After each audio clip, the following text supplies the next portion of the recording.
Thank you for giving me an opportunity to speak here with you today.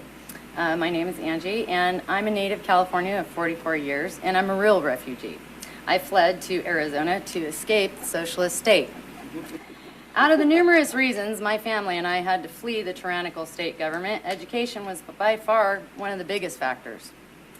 Not only have I seen what the effects of liberal indoctrination has on the school system itself, but my children were victims by its horrific results.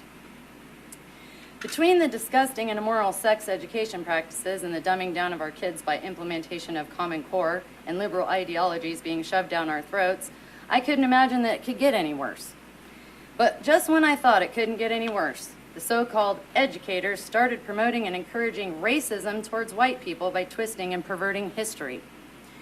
I have witnessed firsthand this evil practice of first creating hate that wasn't there and then promoting it as some sort of social justice.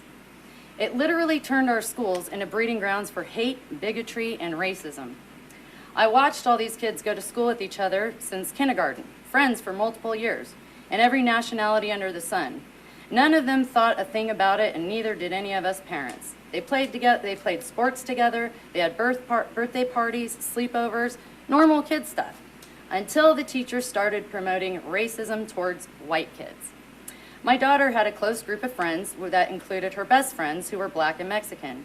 All of a sudden, there were these unwritten laws she had to abide by so that she wasn't deemed racist. Then it didn't even matter because apparently she was just inherently racist because she was white. Then the hatred really took shape. These kids that were friends all their lives hated her because the teachers at school brainwashed these kids to believe all white people are bad. My oldest son and daughter had numerous instances of people trying to jump them just because they were white.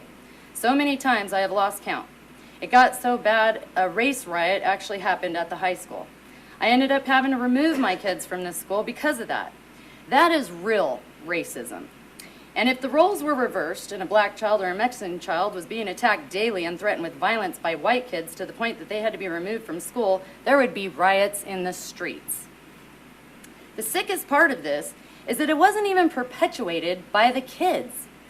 It was the adult teachers, supposed educators, that created a division that tore friendships apart and any semblance of community. If you take the scenario of the teacher from your school who gave an assignment to research scientists with the stipulation that it could not be about a white male scientist, the absurdity and outright racist sentiment of that is somehow okay because it's not racist if the victim is white. Had the assignment excluded any other race, any other gender or gender identity, there would have been an outrage. Ma'am, your time is up. Thank you. Next up is